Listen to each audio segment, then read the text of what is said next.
In this video, I'm going to show you how you can reset Thunderbird profiles to default. This is very easy and it's going to give you a fresh installation essentially of Thunderbird without any profiles data.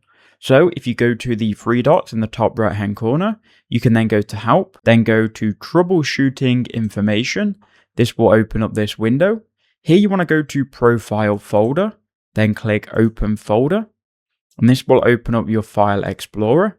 Now you can go ahead and close out of Thunderbird and just make sure, click the upwards arrow, it is not open in the background.